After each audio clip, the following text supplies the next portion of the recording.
Kryeministri Edi Rama është përfshirë në debatin e ditëve të fundit në lidhje me çështjen e historisë së luftës antifashiste nacional çlirimtare.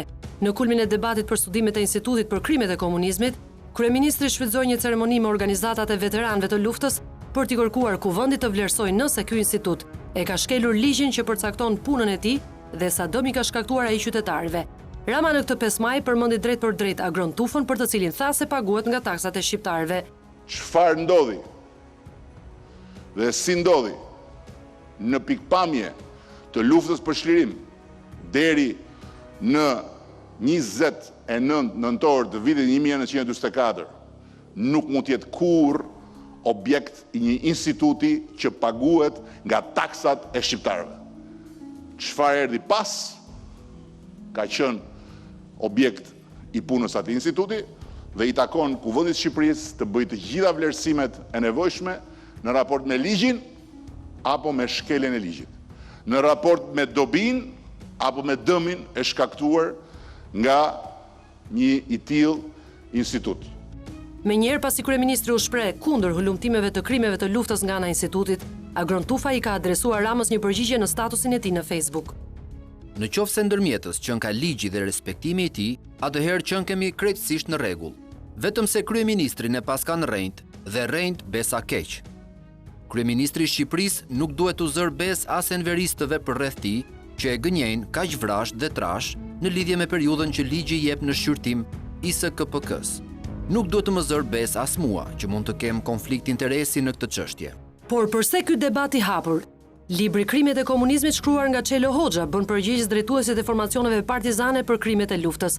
Në librin që përkon me periudhën 41-45 janë publikuar 265 emra, të cilët sipas autorit të librit janë përgjegjës për krimet e luftës së asaj kohe.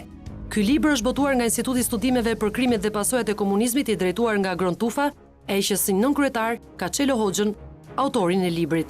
Kjo listë e zezë dhe periudhën që ka përfshirë ka ngjallur zemërimin e deputetit Spartak Braho.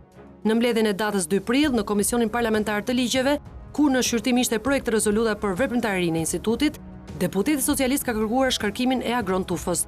Por vetë Tufa nuk e ka lënë me kaq replikën e Spartak Brahos, duke akuzuar atë se ka dënuar politikisht edhe gjatë kohës së regjimit të Enver Hoxhës, njerëz të pafajshëm duke i mbyllur në çmendin. Pas ditësh të tëra akuzash dhe kundërakuzash me tone të forta, drejtori i Institutit të Krimeve dhe Pasojave të Komunizmit ka hedhur në gjyq Braun që e konsideron si çanta e zezë me akuzën krime kundër njerëzimit.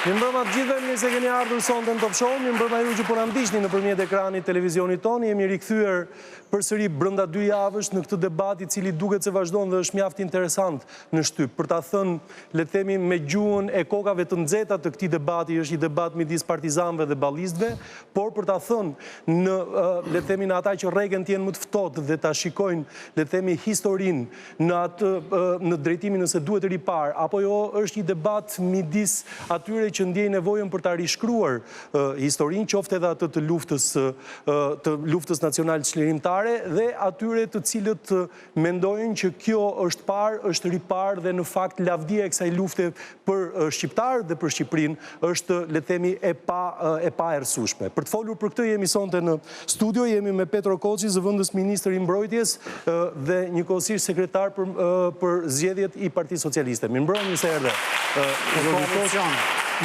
Nën sekretar për koalicion. Nën sekretar për koalicionet, e vërtet. Henri Çili është themelues i gazetës liberale dhe në fakt para 2 ditësh ka pasur një shkrim për këtë çështje, për këtë arsye dhe e thirrëm sot. Ka disa teza interesante që do t'i diskutojmë në vazhdim. Hamit Kaba, historian, Instituti i Historisë, Akademia e Studimeve Albanologjike është me ne. Mirëmbrëma, mirë se erdhe sonte në Top Show.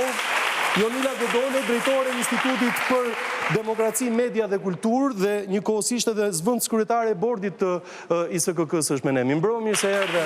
Jonila është gjithashtu Ardit Bido, drejtori i arkivave shtetërore, studiues. Mirëmbrëma, mirë se erdhe. Ardit është Dritan Egro, historian, pedagog në Universitetin Evropian. Mirëmbrëma, mirë se erdhe Egro.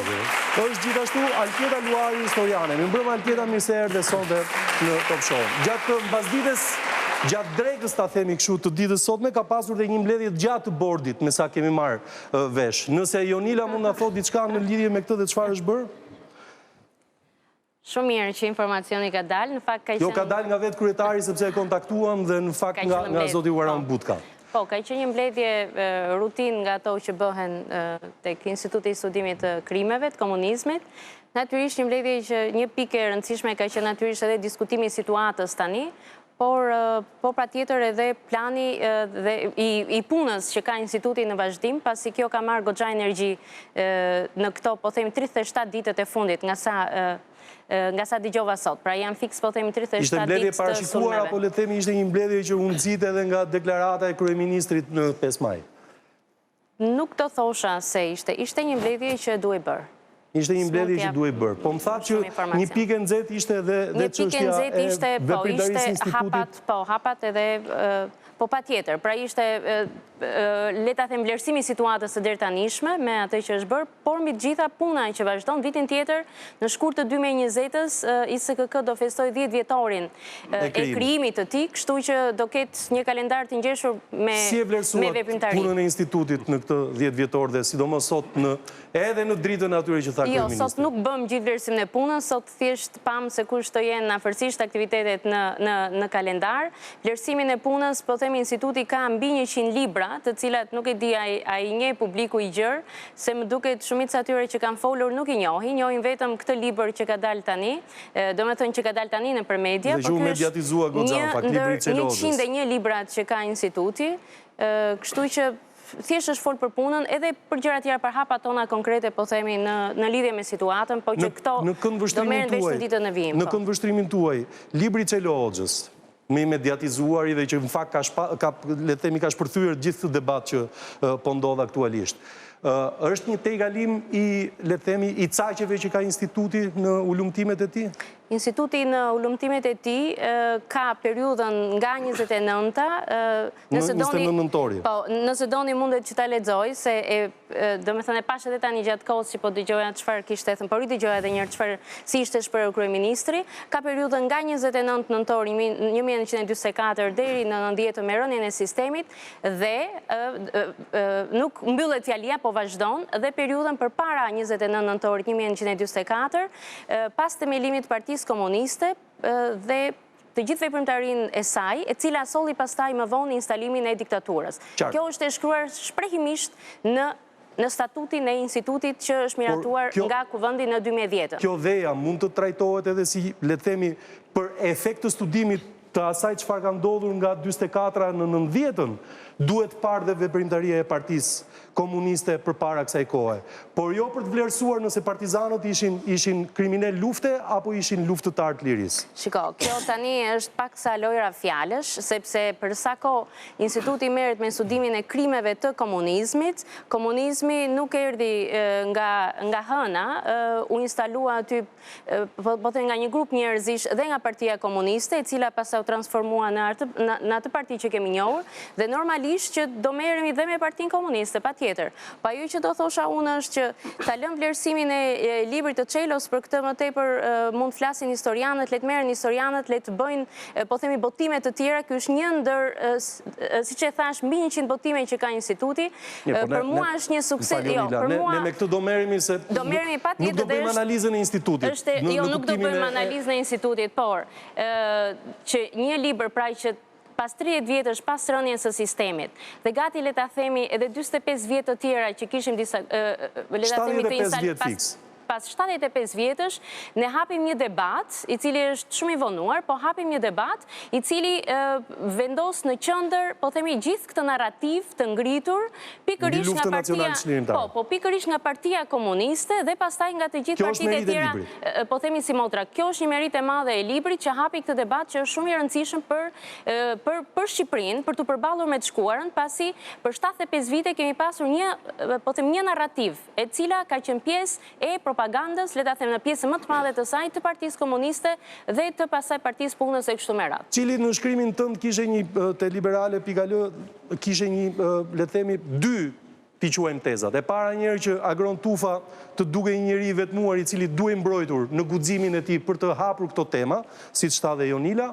E dyta, në një moment thoshe që Partia Komuniste e vodhi rezistencën. Në fakt, para se të them ato dy pikpamjet e mia nga pikpamja e vështrimit që e shohën jetën publike në Shqipëri, jo e historianit, fillimisht do thoja aktin. Ne më shumë se sa ai ishte fjalimi ose përshëndetja që bëra gjatë promovimit, ceremonisë promovimit në Universitetin Evropian Tiranës, të gjithë kolanës së botimeve të institutit, sepse instituti ka bërë shumë të tepër gjëra. Diskutohet për një libër, po ai ka bërë 100 libra, diskutohet libri 101. Dhe së dyti më zhdukur një nga aktet më kurajoze, ajo që bën Agron Tufa dhe ekipi i tij, mund të kemi diskutime më profesionale ose më pak profesionale, dhe më zhdukur interesante dhe një pjekuri ose një gjë interesante që në kulmin e ndryshimeve të gjithë organeve ose institucioneve që ndodh në Shqipëri, sapo ndodh ndrimi i pushtetit. Ky institut nuk u prek. Nuk u prek. Dhe është një nga meritat e kryeministit Rama, të cilat me sa duket tani ka vendosur të kthehet pak mbrapsh. Agrori më zhduk i vetmuar, më zhduk i sulmuar përtej një tagri me pa të drejtë, dhe më zhduk gati i agresuar, dhe në këtë sens menduam që ta ftonim në universitet dhe të jepnim një potencim, ku tjetër më shumë se në universitet për librat. Dhe tani kaloj shpejt e shpejt ke idet. Mua më bëjmë përshtypje dy gjëra dhe duhet i hedh edhe për diskutim që kështë shkruajt tek shkrimi. A ka një pararendje 29 nëntori? Dhe në këtë kuptim, krimi i komunistëve, ka një krimi i diktaturës në Shqipëri, ka një pararendje? Unë mendoj që ka. Dhe ka shenja dhe provat qarta dhe ky libër që ky krim ka filluar para 29 nëntorit, para instalimit të diktaturës. Së dyti, është një debat shumë i madh në të cilin palët zhyten dhe kur duhet pasur shumë kujdes, dhe s'po bëj moral këtu. Bashkë me rezistencën antifashiste, a kemi në zhvillim e si për gjatë kësaj rezistencë një projekt i qartë, programatik, të strukturuar të Partisë Komuniste të Shqipërisë për të vendosur diktaturën në Shqipëri? Po. Në këtë sens, duke mos i mohuar vlerat e luftës, duke i lartësuar ata, duke qenë një gjë jashtëzakonisht e rëndësishme në historinë e kombit shqiptar, rreshtimi me kampin antifashist, mund të thuhet se komunistët shqiptar i avodhën luftën partizanëve. Unë këtu duhet të them në mënyrë metaforike. Pra këto dy ide më bën përshtypje dhe është gjithë konkluzioni i asaj ceremonie dhe i librit. Po, ka evidenca të qarta dhe të strukturuara që krimi komunist ka filluar përpara 29 nëntorit, sidomos pas mukjes, deri tek mukja... Prishja e marrëveshjes famshme. Deri tek mukja mund diskutojmë për një front të përbashkë për çlirimin e dheut etj. Dhe elementi tjetër, pra në këtë kuptim, komunistët, ato 2000 komunistët, nuk i ditë sakt shifrat, ato 2000 komunistët që nisën me 250 ja vodhën luftën 70.000 partizanëve. Në që kuptim ja vodhën? Ja instrumentalizuan, e përdorën për qëllimet politike, për marrjen e pushtetit. Legitimiteti i cili vazhdon sot kësaj dite. Dhe duhet hedhë një ide të fundit dhe përfundoj, në këtë kuptim, për mua ne duhet ta rikonceptojmë tërësi, jo vetëm nivelet e krimit që ka bërë shoqëria shqiptare, se shqiptarë janë dhe ato që kanë bërë këto krime, pavarësisht nga regjimi, po duhet rikonceptojmë dhe konceptin e dëshmorit në Shqipëri. Ne kemi një dëshmor i cili është i lidhur, ose koncepti dëshmorit i lidhur, posaçërisht me luftën nacionale shqiptare, posaçërisht me veprën e Partisë Komuniste për çlirimin e atdheut etj. Ndërkohë që koncepti i dëshmorit në një shoqëri është mjaft më gjëra, i fillon të paktën që kur fillon shteti shqiptar, janë luftëtarët e Vlorës, është lufta e Vlorës, janë luftëtarët e pavarësisë, janë... Mirë, po, këta janë dëshmorët e luftës antifashiste. Po pse, po dëshmorët e atdheut është gjëra, nuk thuhet aty, varreza dëshmorëve të atdheut, varreza dëshmorëve. Pra, dëshmori që koncept është një qytetari, është një civilizim, që ne ta zgjerojmë konceptin e dëshmorit dhe ta shohim shumë ndryshe në kuadrin e një shoqërie demokratike.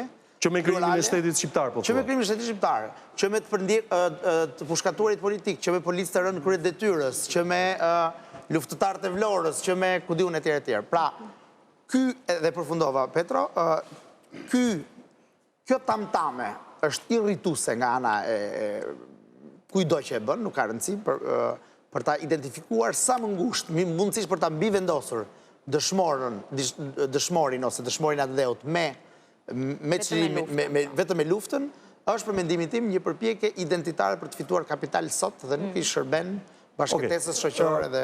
E pa që Petro reagoi direkt në lidhje me këtë, i ftoi dhe tjerë të marrë pjesë në debat. Kjo e fundit e Qilit e ngatron gjithë objektin e bisedës. Ligji e ka shumë të qartë që është dëshmorja atdheut dhe s'ka lidhje vetëm me fazën e luftës antifashizme nacionale shqiptare, por dëshmorja dheut quhet kushdo që ka dhënë jetën për trojet etnike, që para se të formohej shteti shqiptar, dhe sigurisht edhe pasi është formuar shteti shqiptar, deri në 39-ën dhe pasaj pas 39-ës është një pjesë e veçantë. Varezat e dëshmorëve, ashtu kemi vetëm partizanët. Në çdo qytet ku ka vareza dëshmorësh janë partizanët, nëse do i qëndrojmë logjikës Çilit. Jo, nuk është logjika e Çilit. Çili ngatroi konceptin ligjor. Së fundmi policët që ligji garanton. Është me gjerë. Ligji konsideron dëshmorët atë dheut këdo që ka dhënë jetën për, po themi, idealet kombëtare. Përfshirë gjitha fazat, po themi, në cilat ka shënduar dhe ka bërë luftra kombi shqiptar. Që që ligjërisht kjo që është e zgjidhur. Edhe në kohën që, po themi, dhe të paqes, kur ka shtetas, qofshin në detyrë, qofshin dhe shtetas thjesht, që mund të kanë dhënë jetën për mbrojtjen e pronës, për mbrojtjen e jetës si një qytetari tjetër. Kjo gjë është e zgjidhur me ligj. Kush në misione ndërkombëtare të tjera. Pra, ligji është gjithëpërfshirës. Megjithatë, këtu kemi nuk e pengon. Cili nuk ka faj se këtu kemi një keq kuptim të gjithë. Kur flasim për dëshmorët, gjithë kemi në mendje ata që kanë luftuar gjatë luftës së dytë botërore në luftën të inkuadruar luftën nacionale shqiptare. Dhe sidomos për brezin e ri. Gjithsesi. Po kjo s'duhet na ngatrojnë në studio. Mbase këtë Kjo s'duhet na ngatrojnë në studio. Tani, po e nis me atë që tha Jonila, lidhur me objektin që ka instituti. Instituti thot për studimin e krimeve të komunizmit. Po kur thot komunizm, nuk thot komunizmi si ide, se instituti nuk do luftoj Marksin dhe Leninin. Pra komunizmi si sistem. Sistemi komunist është vendosur mbas çlirimit. Nuk ka qenë sistemi komunist në pushtet para çlirimit. Këtë fjalim që t'jemi të sakt. Pra, instituti nuk ka për detyrë të luftoj komunizmi si ideologji botërore, ku di unë. Pa je studion, nuk është se lufton. Sistemi komunist i vendosur si pushtet në Shqipëri, që do të thot, bet fjalë për një periudhë pas 29 nëntorit 24. Po, atëre duhet mblidhet parlamenti dhe të heqi vazhdimin që thot aty si dhe veprimtari nga nëntori 41-shit deri në 29 nëntor 24. Pra koha kur u themelua Partia Komuniste dhe... si sistem, jo si ideologji, se nuk e merr dot përsipër ky institut atë. Dhe instituti nuk është organ hetimor, as prokurori, që zbuloka kush na qenë kriminalët. Për mendimin tim, instituti duhet të studioj persekucionin përgjithësi, natyrën si është shfaqur ai, karakteristikat e veta, pasojat, statistikat. Më kupton? Këtë duhet të mbuloj. Pra, nuk është instituti një institut hakmarrës po themi, i të përndjekurve, për ata që e kanë ushtruar përndjekët. Dhe pastaj, për të ngatruar, një sekund, dhe për të ngatruar institutin me luftën antifashiste nacionale shqiptare, që është komplet një gjë tjetër. Në çdo luftë bën gabime, nuk diskutohet. Lufta nuk është parlament i njerëzve që flasin me gojë, është parlament i plumbave. Kështu që, kur ne flasim për luftën antifashiste, duhet kemi parasysh një periudhë në të cilën shqiptarët kanë marrë një vendim politik dhe ushtarak, por të vendosur në krahun e boshtit antifashist, anglo-ruso-amerikan, kështu si që quaj atëherë. Dhe ky është një vendim i mençur i atyre. Shumë i mençur. Dhe që na renditi ne në përfundimin e luftës, në fituesit e luftës.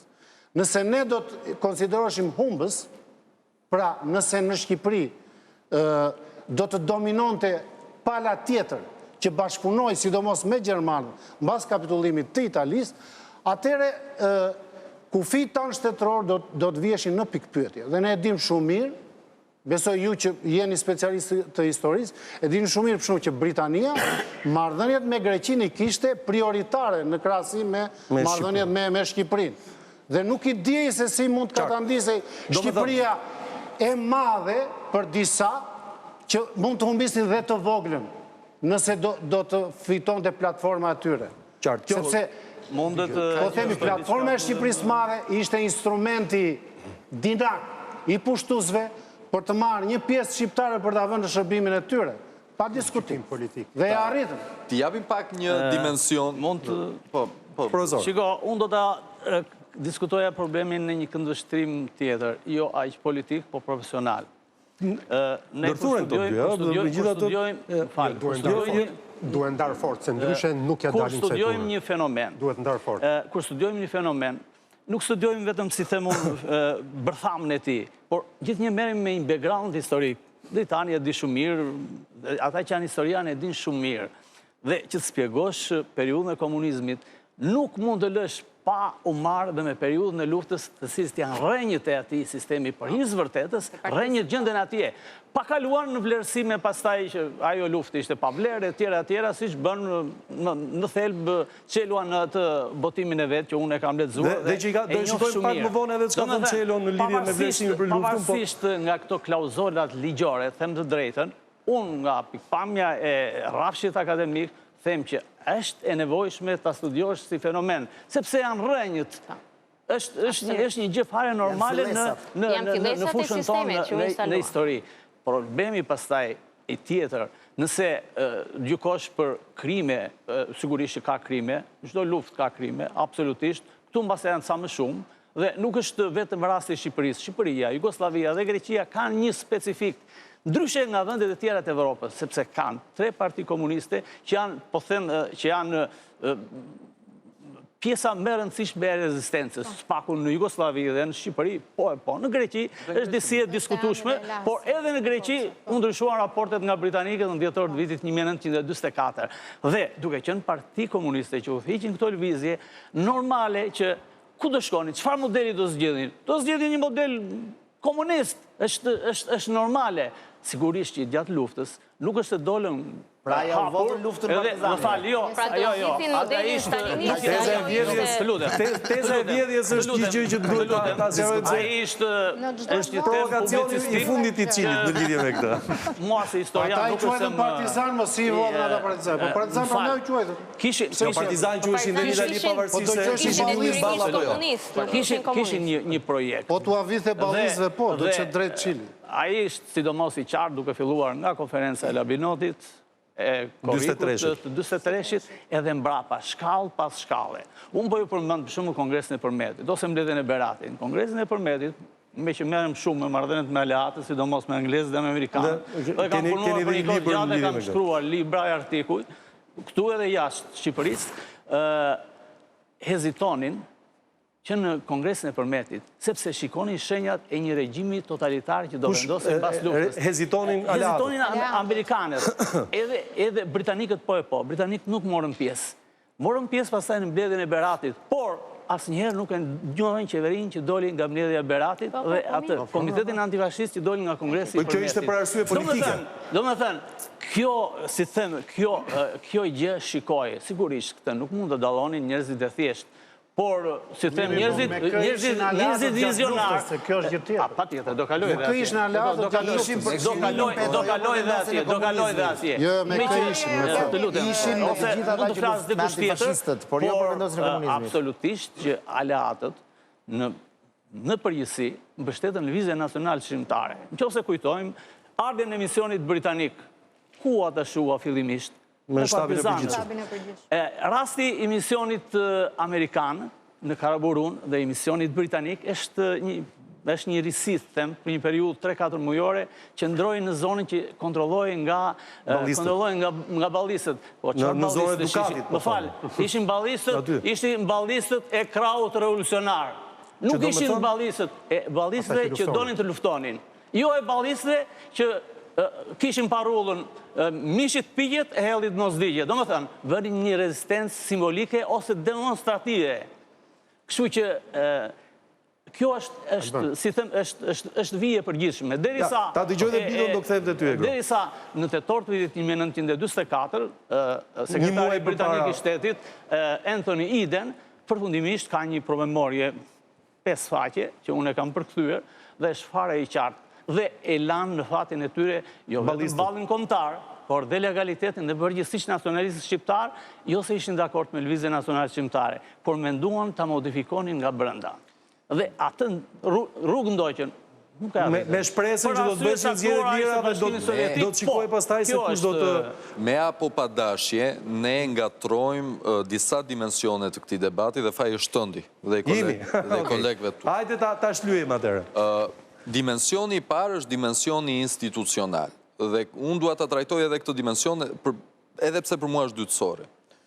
Nëse një deputet i Parlamentit Shqipërisë ngrihet dhe pyet se pse një institut mban një qëndrim me parat publike, është e drejta absolute ti.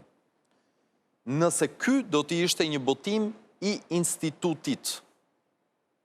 Pra, nëse instituti do të mbante qëndrimin e një botimi. Ky, nga ana tjetër, është një botim... Ky është botim i institutit. Ky është një botim që ka një autor, ky autor është Çelo Hoxha. Çelo Hoxha mban përgjegjësi për tezat e tij. Po, me mbështetjen e institutit ama. Dua ta saktësoj pak. Libri është me mbështetjen e institutit, Agron Tufa ka dalë, si thuash, në mënyrë luftarake në këtë debat. Më lejo ta përfundoj këtë. Në mënyrë rezistente. Në mënyrë rezistente. Më lejo ta përfundoj logjikën që dua të them. Nëse instituti merr përsipër autorsinë e këtij libri, për mua bën gabim, edhe është një gjë që kemi diskutuar edhe në mbledhjet e përbashkëta të bordit të këshillit. Petro Agroni vjen nga familje partizanësh. Më lejo ta përfundoj. Janë shumë libra që janë në të njëjtën frymë. Më lejo ta përfundoj. Në cilën në frymën e Çelos. Të lutem, më lejo ta përfundoj. Pra, instituti është një institut i cili boton studime për një çështje të caktuar. Ky është një studim për një çështje të caktuar, por përgjegjësia për çfarë shkruhet në të nuk mund t'i takojë institutit. Sikurse botimet e profesorit mund të jenë dhe mund të bëhen në emër të Institutit të Historisë, por ama përgjegjësia i këtyre qëndrimeve është e profesorit. Dhe këtu vite Po Jonila na tha që jemi te kolana e botimeve të institutit. Ky është një ndër 100 libra që ka botuar instituti. Po ka të instituti botime të cilat janë të institutit, siç janë enciklopedit. Ato janë tipike të institutit ku instituti mban tërësisht përgjegjësi mbi të. Nuk mund të mbajë instituti përgjegjësi dhe nuk duhet, dhe ky është qëndrimi im që kam thënë privatisht dhe po e them dhe publikisht, nuk duhet mbaj qëndrim mbi një botim të çfarëdolojshëm që ai sponsorizon sepse është pjesë e objektit të tij. Ka shumë ndryshim objekti me qëndrimet. Për të ardhur pasaj te faji juaj. Ju shumë mirë bëni që hapni këtë si temë, por e hapni këtë si temë pikërisht sepse këtu ka kontroversialitet. E hapni si temë duke thënë është një debat partizano-ballist dhe duhet rishkruar historia. Historia është rishkruar, po rishkruhet e do rishkruhet vazhdimisht. Dikur u rand butka kur shkruan të quaj ballisti ekstreme neonazist. Tani janë afruar qëndrimet. Më të respektuar për këtë periudhë. Unë ndava, thash, kokat e nxehta flasin për një debat partizano-ballist. Prandaj dua të them. Ka të tjerë të cilët thonë, a duhet ripar edhe për te asaj të butkës kjo që... Nëse dikur thuaj që nuk ishte asnjë element të luftës civile e tjera, sot dhe ata historian që konsiderojnë historian të majt, profesor të nderuar, sot i japin elemente. Mënyra se si e trajton në ndryshe. Dikush e trajton, për shumë profesor Pascal Milo, thot që ka një luftë disproporcionale kundër ballit se sa kundër gjermanëve. Çelo Hoxha shkon në ekstremin tjetër, thot që s'ka fare praktikisht luftë antifashiste, ka një luftë civile në të. Por, ky është debati akademik. Unë me Çelon ne kam ik, po nuk bie dakord me të gjallë në botë. Sepse thelbi debatit akademik nuk duhet të kthehet në këtë nervozitetin që ne tentojmë të japim gjithmonë në debatin publik si elementet armiqësore që përballen kokën me njëri tjetrin. Këtu Çelo ka qëndrimet e tij. Ai është përgjegjës për atë, ai i mbron dhe nga e dim ne që disa prej këtyre tezave mund të mbeten si të vërteta nëse nesër pas nesër vërtetohen nga dokumente të tjera shtesë. Për të ardhur pasaj te dimensioni i dytë. Dimensioni i dytë, pra thelbi kësaj që dua të them është që debati personal që mund të kthehet mes individëve, debati institucional dhe debati historik janë tre gjëra krejt të ndryshme nga njëra tjetra. Një nga kritikat që i bëjnë qoftë Hoxhës, qoftë Tufës, është që praktikisht nëpërmjet këtij instituti, ata nuk është se kanë bërë një punë studimore e cila ka dhe, po të themi, distancimin që ka çdo shkencëtar kur merret me një objekt, por kanë mbivendosur bindjet e tyre dhe idetë e tyre mbi faktet reale. Kjo është një nga... Të lutem, Çelo Hoxha është një historian. I cili akuzohet që fakt ka folur me bindje dhe jo me fakte. Po patjetër, po them tani çdo të ka tjetër, nuk ka objektivitet absolut historia. Çelo Hoxha ka një qasje, po e marr tani po futem pak më në thellësi. Çelo Hoxha ka një qasje të caktuar teorike. Në këtë qasje teorike ai tenton të shohë dhe në periudhën e luftës nëse një akt i caktuar përputhet me legjislacionin në fuqitë asaj kohe. Kjo një qasje teorike që atë mund ta nxjerrë në përfundime që për mua janë të paqëndrueshme. Një pjesë e mirë e tyre. Jo gjithë libri, se pjesa më e madhe e librit është tërësisht për mua është tërësisht i pranueshëm, jo i pranueshëm, por është i mirë. Ato tezat të cilat kanë shpërthyer këtë debat publik, kanë ardhur prej një qasje teorike të një historiani që për mua është qasje teorike gabuar. Është një qasje teorike gabuar, sikurse ka qasje të tjera teorike të gabuara që vijnë nga historiografia e majtë e këtij vendi, që na thotë që lufta në Shqipëri është vetëm luftë e lançit, që dëshmorët janë vetëm të lançit. Po pse Skënder Muço që ishte i balli, çfarë ishte? Si ishte dëshmor, su vra nga gjermanët? Pra, varet se në çfarë qasje ti e nis debatin historik. Dhe këtu futemi te debati historik. Dhe te ky debat historik, historia është rishkruar, fatmirësisht po rishkruhet, por ka një problem të madh. Ka një problem të ndarjes mes debatit historik që po rishkruhet dhe debatit publik që po mbetet ende te dy antitezat e partizan dhe politizimit historisë, që duhet ta themi. Tek librat e historisë të cilat ndoshta duhet që t'i japin një peshk këtij elementi të historisë që është rishkruar, që janë parafruar historianët në shumë momente që deri më dje ishin në ekstremet e tyre, dhe në fund të ditës, pse jo, dhe këto forume që ne zhvillojmë këtu, t'i japim elemente ku ne bijem dakord sot dhe nuk jemi në aq ekstreme sa që kemi qenë deri më dje, dhe të mos merremi me disa teza të cilat ky libër hidhet për herë të parë. Nuk ishte, ne keni bërë një derë më të madh çelë se këtë periudhë nuk besoj se është bërë ndonjëherë. Është një tezë që shkon në disa ekstreme, që nesër pas nesër mund dalin të vërteta. Për mua sot nuk janë të vërteta. Por ama nuk përbëjnë shumicën e debatit publik dhe nuk përbëjnë thelbin e asaj ku sot janë përafruar historianët që debati publik nuk është përafruar. Ta dëgjoj Egron edhe Luarin. Egron edhe Luari. Ajo që më shqetëson e para është që po procedohet në mënyrën që komunistët e shkruan historinë në një mënyrë, ndërsa sot po goditet me po të njëjtën mënyrë. Ideja është që nuk po kemi një vizion të qartë që të kalojmë nga goditja në goditje, por të kalojmë në etapën e ndërtimit të historisë. Dhe kjo e shtron... Bido thotë që kjo ka filluar të bëhet. Jemi akoma larg. Më thoni një botim, ose sa pranohen pikpamjet, edhe në të për debate thuhet krau tjetër. Nuk thuhet, nuk kam parë në një aktivitet apo në një votim institutit që të ketë nga ata që mendojnë ndryshe nga instituti. Nuk është vetëm fenomen shqiptar, në qëndrimet për luftën, të shikon dhe në Itali, të shikon edhe në Francë, të shikon edhe në ish Jugoslavi. Do më dhëmë, këto lloj qëndrime se për të aripar dhe për të shplurosur, apo për të, si thuash, për t'i bërë të bardha ata që ishin të zinë në historiografi zyrtare. Duke përdorur një palë dokumenta, kundrejt një palë dokumentave tjera, nuk arrim gjëkundi. Sepse mund dalin dokumenta nga më të ndryshme dhe unë i marr ato për prioritare. Problemi është, a e vë veten në pozicionin e tjetrit? A e pranon tjetrin? A i merr të gjitha pikpamjet e mundshme? A ke shfrytzuar të gjitha arkivat? Pra, të jemi konsistent, po e mbajnë në nivel shkencor. E para, në nivel historik. Më shqetësoi pikpamja e zotit Petro Koçi, sepse e thon shpesh që ne lufta na çoi drejt fitores. Në plan historik, edhe kujslingët duhen studiuar pa aq sa partizanët. Jemi në plan historik.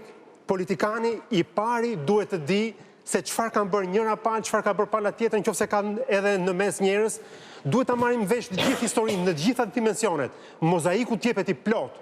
Ndryshe, nuk arrim asnjëherë do mbetemi në këto skalione. Kjo frikë është. Jo, po mirë, tani këtu brenda kësaj se këtu fillojmë dhe merrem tani. A ka pasur bashkëpunëtor të nazizmit dhe të fashizmit në atë periudhë apo s'ka pasur? Atëherë, me qenë sarë, lufta e dytë botërore... Jo, ti qëndrojmë këtyre pyetjeve një. Ka pasur apo jo? Po, ka pasur. A dolën prit. Një sekond. Sepse këtu futemi në debatin historik. Sepse përmerësi të mirëqënd. Bido, një sekond. Bashkëpunëtor nazistëve, këtu nuk ka pasur. Këtu ka pasur bashkëpunëtor trupave gjermane. Këtu nuk ka pasur bashkëpunëtor të ideologjisë naziste, nuk ka pasur njerëz të cilët kanë pushtuesve, të nuk ka rëndësi, të pushtuesve. Po ja, shiko sa diferencë të madhe bën në debatin historik dhe jo publik. Pyetja e dytë, a dolën dhe ata të humbur, pyetja e dytë, a dolën dhe ata të humbur nga kjo luftë, siç dolën fashistët në 43-shin dhe gjermanët në 44-ën këtu dhe në 45-ën në gjithë botën? Disa minuta kohë për të bërë një shkëputje historike. Dolën apo s'dolën? Kjo është e dyta. Unë do të zjeroj pak, do të filloj shumë herët. Lufta e dytë botërore është një ndarje shumë e thellë midis periudhave historike në Shqipëri.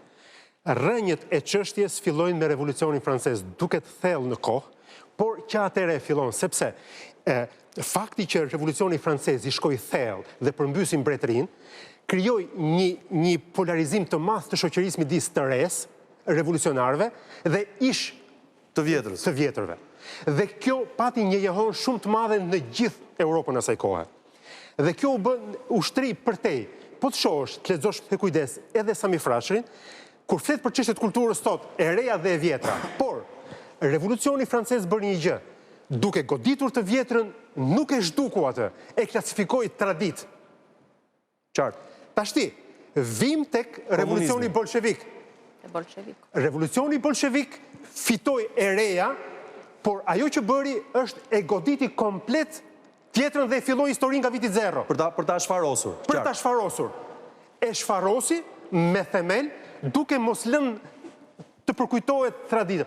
Ne vim nga një traditë perandorake osmane. Jemi par excellence në Ballkan për faktin se vendet e tjera të Ballkanit e krijuan elitën e re në shtetin kombëtar, duke ja u sjell modelin Europa gati.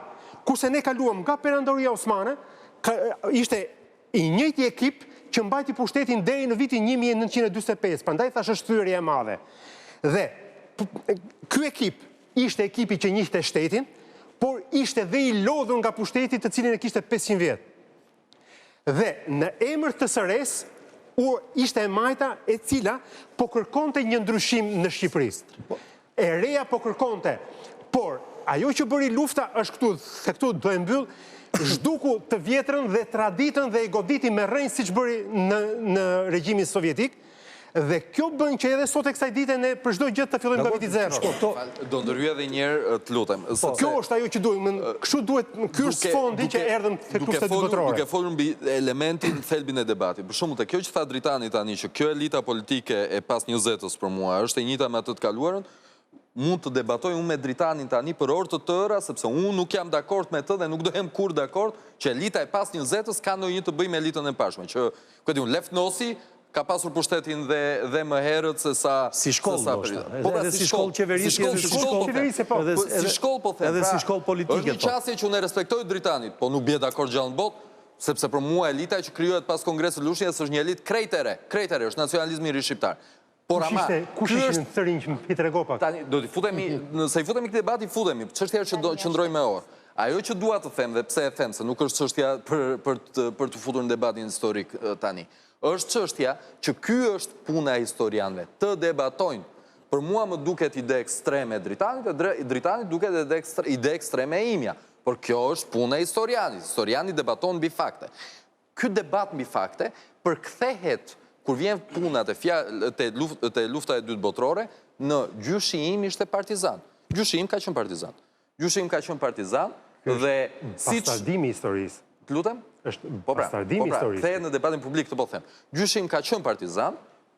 Fatmirësisht në rastin e gjyshit tim ai ishte komunist gjatë gjithë vdekjes, po nuk mori pjesë në ato elemente të komunizmit që janë të dënueshme sot, që janë persekucionin ndaj tjerëve. Krejt e kundërta me histori që dëgjoj janë e mban për të janë histori që ai mbronte i respekton dhe ballistët, por ama tani kjo tifozeri nuk ka të bëjë me historinë. Jo. Nëse unë se gjyshimi është partizan, do them që Skënder Muço nuk është dëshmor. Ju studiuesit keni punën tuaj dhe natyrisht duhet ta bëni shumë mirë për të parë gjithë mozaikun. Po duke hequr njerëzit kanë disa pyetje më të thjeshta Ardit. Dhe janë ato pyetje që unë ju thash.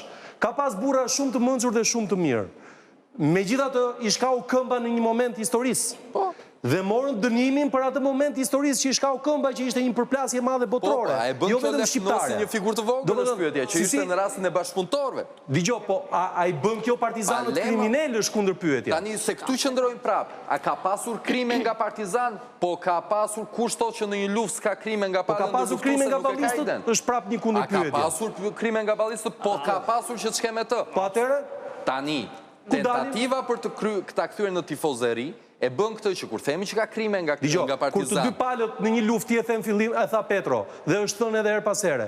Në një luftë natyrisht që ka tejkalime, ka shkelje, ka krime etj. Jo të gjithë luftojnë dhe jo të gjithë e njohin legjislacionin e luftës se cili është ai dhe si duhet jetë. Po, elementi është që çështja bashkëveprojnë. Në një moment kur kemi dy krah të cilët potencialisht dhe realisht kanë bërë krime ndaj njëra tjetrës, gjykimi a mbetet mbi ata të cilët janë fitimtarë. Dhe një herë as ka pasur lufta antifashiste nacionale shqirimtare. Ne tentojmë që kur themi ka pasur krime, të fshejmë që ka pasur lufta antifashiste. Ndërkohë që gjërat janë bashkë ekzistent. Nuk e di çfarë thua ti. Është kështu. Po ka pasur të krime të komunistëve kundër para 29 nëntorit, që ky është debati që kemi mbledhur. Jo në funksion të faktit që këto bashkëpunuan me okupatorin, se kjo është një element. Ka pasur krime puro për efekt të ardhjes në pushtet, si platformë për eliminimin e kundërshtarit ideologjik. Dhe unë duhet ta pyes Petron. Pse Petro nuk e dinte shoqëria shqiptare cili ishte programi i Partisë Komuniste, kishte 20 vjet komunizmi në Bashkimin Sovjetik, 28 vjet. E dinte shoqëria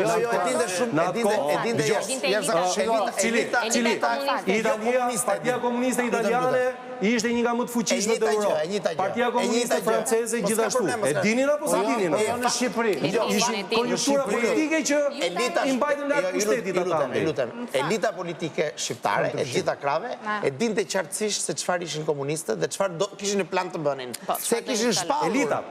Elitat, dhe në fakt, Henri, dhe në fakt do e themi që te libri nuk bëhet fjalë për krimet të luftës, po bëhet fjalë për ata që janë përgjegjës, për krimet që janë bërë, dhe janë krimet gjithë zinxhiri komanduesi i ushtrisë. Po janë krimet e komunistëve. Kjo është qasje Çelos. Nuk është qasje Çelos. Qasje Zojstovian. Vetëm një sekond. Krimet, pra ne do diskutojmë për krimet e mundshme që janë nga elitat komuniste. Nuk kanë qenë partizanët gjithë komunistë. Nuk po thot njëri gjë. Ka marrë pjesë për të çliruar Shqipërinë. Po s'ka qenë ideologjik. Qasja e Çelos ishte për te kësaj që thuat ti. Komuniste unë s'mund bie dakord. Sot nuk po diskutojmë, Ardit një sekond. Sot nuk po diskutojmë nëse u bë mirë apo jo që u shkatuan kuislingët, është temë krejt tjetër. Po diskutojmë për nëse ka pasur krime në funksion të projektit politik. Për vendosjen e diktaturës në Shqipëri, kaq është tema. Kaq është objekti i institutit.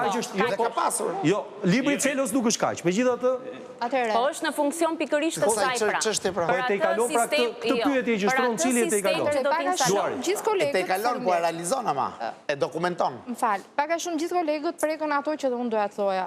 Por unë doja të dalesha një çik edhe tek si ka lindur kjo komunizëm në Shqipëri. Do me thonë, nuk ka ardhur që me 41-shin, por rënjët e saj, tamam, i kemi që në grupet komuniste të viteve 30. Këtu jemi dakord të gjithë. Madje edhe më herët të parë fare janë që në vitet 20 që kanë ardhur në Shqipëri. Po marim vitet 30. Ali Kelmendi në mos gaboj. Ali Kelmendi ka në vitet 30, sa se pastaj u detyruar që të shkante. Në revolucionin gjershorit. Në revolucionin gjershorit ka pasur elemente. Sejfullah Malishova. Po marim vitet 30 ku krijuan grupet e para komuniste në Më fani, po ju e dini se kushin mbështetën këto ide. Ishin shumica, ishin edhe të rinjt që, më thënë, të rinjt që i përkran këto gjëra dhe sidomos, kjo fokus, më falë, duhet të dalë diku tjetër. Ata të rinjt, në rast të parë, kur filloi lufta, kalojmë tash tek 39-ta, ishin dhe të parët që unë ngritën, jemi dakord të gjithë që unë ngritën në për demonstrata kundër pushtimit italian, kundër pushtimit fashist në 30. Së shë vërtet, unë ngrita bas kupi. Jo, po nuk po flas. Unë po them të rinjt. Po them të rinjt e shkollave, këtu e kisha fjalën. Të rinjt, po. Rinia nacionaliste. Jo, të gjithë të rinjt. Po bravo, po. Rinia asaj kohë ishte një rinie e prodhuar në shtet me brumë nacionaliste. Me brumë nacionaliste, kjo është e vërtet. Më vonë, me krijimin e partisë, pra, edhe profesori më të më përkrahi, fillon një epok tjetër, sepse fillon një luft edhe më organizuar, një epok edhe më organizuar. Atje ku unë dua të dalë tani, së mbase ju mund edhe të qeshni, është ju në gjithë ato keni thënë komunistët. Po dhe i madhë në 23-shin, ta që po bëj një them diçka shumë të thjesht, u bë komunist.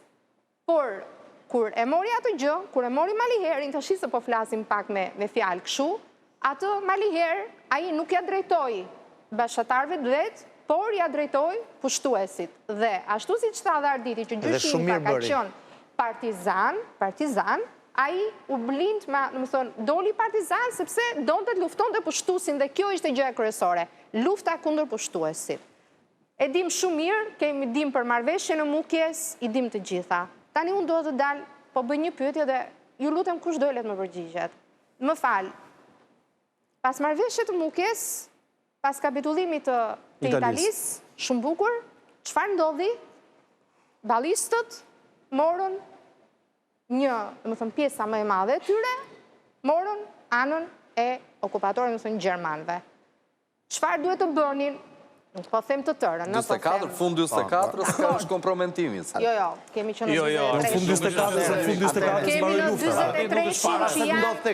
Jo, kemi në 23. Më falë, çfarë duhet të bëni? Çfarë duhet të bënte? Prishe marrëveshjes së Mukjes dhe prishe e Frontit Nacional Çlimtar nga ana e komunistëve. Fronti Nacional Çlimtar, çfarë duhet të bënte? Sepse Mukja vendosi që do të shihet forma e regjimit në mënyrë demokratike, do bëhet... Tek ishte dhe Fronti.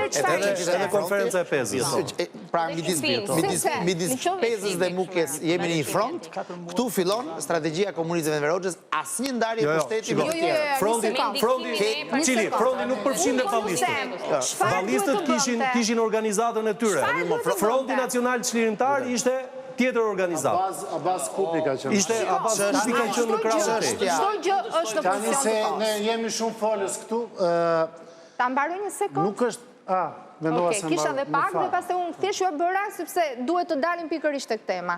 Të shti, kur një organizat bashkohet me një pushtues, më falë, çfarë duhet të bëj pala tjetër? Duhet t'i bindet, apo duhet të vazhdoj atë që ka nisur? Nuk mund t'i përgjithsojmë të gjithë, qof nga ana kundërshtare, po qoftë edhe nga ana, më thënë, e vetë frontit, sepse gjdo kush në ato momente, kur jemi në luft, ti nuk e di se çfarë ndodh. Ti mund t'jesh në këtë moment, por nuk jesh në momenti tjetër. Pra dhe vendimet që mund të merreshin në atë kohë, mund të ktheheshin përmbys në një moment tjetër, në një moment të dytë. Qartë. Tani, Alban, unë dua të them këtë. Nuk është ndonjë zbulim i madh që të thuash sot që komunistët kishin një strategji pushteti. Po dhe Balli kishte strategji pushteti. Ishin parti politike. Jo për të vrarë shqiptarët e tjerë. Çfarë strategji kishte? Balli kishte dekalogun me 10 pika, kishte zgjedhjet e demokratike e tjerë. Ndërsa njëra palë këtë strategji e ndërtoi duke luftuar pushtuesit, pala tjetër e ndërtoi duke bashkëpunuar me pushtuesit. Dhe tipike është vjeshta 43 e mbrapa. Në qoftë se lexon. Marrëveshje së Mukjes. Të gjitha qendrimet. Secila ka pastaj agjendën e vet, kam agjendë për bashkë. Do të thonë të ndryshojmë fjalën popullore për inatë të Mukjes do shkruajtë Mullixiu. Nëse ka gënjur në Verogja, edhe mund të ketë gënjur ai, po le të thonë historianët. Një sekond. Çështja Partia Komuniste filloi ta shikonte luftën edhe si revolucion, sa më shumë dhe po afrohej fitoria. Pra, nuk ishte më dhe këtë e kam, historiografia jonë për para 90-s e ka pranuar. Kurse Balli po e shikon si kundër revolucion. Direktiva ishte që kjo luft duhet kthehej dhe në një revolucion që do të përmbyste klasat e vjetra. Domethënë, ishte kjo lloj direktive. Ishte e fshehur në luftën si thosh kundër okupatorit dhe bashkëpunëtorëve, por ishte kjo. Edhe një herë më të gjitha palët bënin llogarinë e pushtetit. Në qoftë se llogaria për pushtet ishte jo llogari për pushtet, më program. Në qoftë se zoti Koçi sot nuk dallon diferencën midis programit Partisë Komuniste gjatë luftës dhe programit Ballit Kombëtar, më vjen shumë keq, po më duket praktikisht enverizëm. Më duket enverizëm, sepse programi i Partisë Komuniste ishte shumë i qartë. Do të vendosim diktaturën, do të shpresim. Është që nga manifesti. Është që nga manifesti. Partia Komuniste deri në 48 ka qenë ilegalitet akoma. Programin e kishte pra. Pra nga pikpamja e veprimit dhe e strategjisë veprimit, komunistët ishin të mërësisht të qartë dhe elitat ishin shumë të qarta se çdo sillnin komunistët po të fitonin. Ju thash dhe më përpara. Etiketa e dukshme ishte fronti, nuk ishte Partia Komuniste. Po të lexosh. Ç'a ishte logoja e lëvizjes ishte Fronti Nacional Çlitar, nuk ishte Partia Komuniste. E instrumentalizoi mbas vjeshtës 43 balli kombëtar u rreshtua me pushtusin. Dekalogu për po të lexosh gazetën Mundimi, është gazetë e botuar nga aleatët në Shqipëri, në kohën e luftës, duket qartazi ajo që ka ndodhur mbas vjeshtës 43.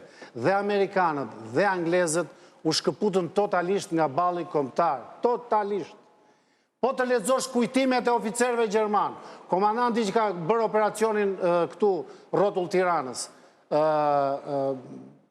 për të spastruar partizanët, thoshte, neve na udhëhiqnin dy nacionalistë rrugën. Kështu i quajnë nacionalistë këta të ballit. Kështu që po sot nuk kemi objekt. Objekti ky është. Kolaboracionin e bëjmë ditë tjetër me tani që të vim tek instituti dhe tek apo jo krime komunistët para 29-s. Që të vim tek instituti. Unë mendoj që ky lloj qëndrimi, ky libri i Çelos, ka mbrapa ka prapavi politike. Nuk është një çështje e një historiani të paanshëm që po themi ka bërë një studim dhe në fund ka bërë dhe hetime dhe jep dhe vendimin e gjyqit dhe thot që është historian i djathtë, ai është për mua e djathtë, ka prapavi politike. Tani objektivitet histori. Këto lloj sepse tha Arditi që këtu fillon tifozeria. Tifozeria fillon kur ti mbjell përçarje. Sepse në qoftë se në emër të gjoja përdjegjes politike, ti do të godasësh luftën antifashiste nacionale shqiptare, kjo është strategji shumë e gabuar. Përçarje ka qenë edhe ajo që pinjollët atyre që u vranë në luftë nga krahu tjetër, shikoheshin dhe ata si armiq, persekutoheshin në 50 vjet, ishin njerëz të kategorisë të dytë e të tretë. Nuk ka sot që mohojnë persekucionin komunist. Që janë shmar tjetëri, ka qenë fëmi në basë e nënës, dhe quaj kolaboracionist. I kanë internuar, i kanë të nuk e mohon askush. Profesore, jo nuk do të japë, sa shu profesorin do të japë fjallën me ka forca politike që mohojnë bashkëpunimin me okupatorët. Dhe çështja është shumë e rëndësishme politike. Nuk është kaq e thjeshtë. Nuk e di kush është. Cila është kjo? Cila parti? Cila parti? Doja jote pa. Po do e imja se unë nuk jam pa parti. Problemi është ti sot po më dukesh se ke Partinë Komuniste, sepse nuk bën diferencën midis programit të Partisë Komuniste dhe programit. Gjykojmë në mënyrë profesionale. Ta thash që përzihet bisedën e me politikë. Pavarësisht se tash me politikë. Nuk realizohet demokracia me pushtuesin tani. E mbaruat ta kalojë profesorit. Do thosha një gjë për librin e Çelos se u bë strumullari i gjithë debatit. Unë e kam lexuar, Çelon e njoh prej kohësh dhe them drejtën, tek libri më pëlqen hyrja. Është bërë, domethënë është përpjekur të bëjë një qasje teorike.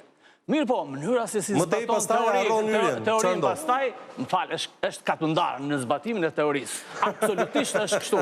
Të gjithë kemi bërë nga i përpjekje për të bërë qasje teorike, do të thënë, jo tani, po e kemi bërë herë, di kemi në librat shkruara, por e bën në mënyrën, si themun, më të keqe dhe më ekstreme. Është pjesë e natyrës. Bën apo s'bën ai libër? Tani, problemi është që ne nuk e gjykojmë do të Çelon, pse boton libër, pse shkruan libër, pse është në atë institut. Absolutisht, ai ka drejtën e tij. Por, ku mendoj unë është gabimi? Në qoftë se instituti i krimeve kundër komunizmit, këtë libër e bën platformë. Përpiqet të bëjë një rezolut duke u mbështetur në këtë libër, atëherë më fal, po them në qoftë se atëherë këtu nuk kemi të bëjmë me pikpamjet e Çelos, po kemi të bëjmë me institutit tërë. Po ju sjell një shembull. Në departamentin e shtetit ka studime pa fund. Një pjesë e studimeve bën nga specialistë shumë të mirë dhe thotë që ky studim nuk mbar domosdoshmërisht, nuk përfaqëson domosdoshmërisht pikpamjet e institucionit. Edhe unë institutin e historisë mund të kemi pikpamje ndryshme nga një koleg tjetër dhe kemi Absolutisht kemi, kur kemi dhe qasje. Por, kur shkruajnë pastaj në një botim, si them, serios, përbashkët, atëre do të kemi një qasje tjetër. Një seri e këtyre librave janë në këtë frymë si libri Çelos, të librave të institutit, apo jo? A mund të pyes, zoti Egro, çfarë librash konkretisht keni lexuar nga instituti? Po thuaj se të gjithë, sepse nga që kemi pasur... Që kanë pas këtë frymë. Si është enciklopedia për shembull e viktimave të komunizmit? Kolana me dokumenta ka vlerë tjetër, studimi shkencor gjithëpërfshirës është tjetër gjë. Po të gjitha janë me dokumenta përveç kolanës, po themi zërat e kujtesës, që janë intervistat, po themi gojore të marra. Gjitha me dokumenta janë. Po pra, asgjë zbërtojnë aty pa dokumenta, problemi është të qasja dhe të interpretimi që ju shqetësoni. Lufta është një çështje shumë komplekse, me shumë linja brenda. Dhe do një mjeshtri shumë të madhe që të hedhësh dritë dhe të japësh karakter shterus që të jenë të gjithë të qetë dhe mbi atë të gjykojnë. Problemi është që qëndrimi i Rusisë dhe bashkimi fuqitë e mëdha ishte një linjë. Linja e krahut të majt kishte social-demokracinë europiane dhe linjën sovjetike. Po të shofësh brenda krahut nacionalist, kemi rryma nga më të ndryshmet. Unë për shembull sot, po them më vë buzën në gaz kur çdo vit shoh në 16 shtator që partitë e majta shkojnë në Pez. E dini me emrin e kujt kanë vajtur të gjithë antifashistët në Pez? Me emrin e Medifrashit që nuk ishte këtu. Kanë vajtur i bashkoj në munges emri Medifrashit që kapi mikrofonin me datë 7 prill dhe në pozita jo zyrtare, private, tha, vëndi po pushtohet, dilni që ta luftoni. Ka qenë i treti në listën që Enver Hoxha do i eliminonte pas... Kriminalet e luftës. Edhe Hoxhi vdiq në emigracion në Itali. Pra kemi figura shumë komplekse që shfaqen herët dalim prapë, pra është një çështje shumë e vështirë kjo punë dhe do mjeshtri, gjakftotësi dhe kriteret të rrepta shkencore për të arritur për të mos ndezur. Kjo përplasje megjithatë ai ishte botimet janë botime dokumentare, botime që kërkon analiza serioze. Nuk ka formimi historik, nuk ka. Jonila, vetëm një fjalit vetëm. Jo, vetëm një fjalit vetëm. Problemi është i tillë. Nuk po diskuton dikush faktin që partizanët ose komunistët dhe partizanët disa herë ishte një njëjta gjë, shumë pak herë. Cili, thuaj që nuk po diskuton ti. Vranë disa kolaboracionistë. S'është kjo çështja. Thuaj që nuk po diskuton ti. Në funksion projektit të pushtetit, a kishte krime që filluan para datës 29, kaq më përsipër ky libër, se nuk do zgjidhni çështjet e botës. Jonila, unë them që lutem. Që të flasësh për luftën. Do ta jap më njëherë ty fjalën pas publicitetit. Do ta kthej direkt te ty, të lutem. Publiciteti rikthehemi.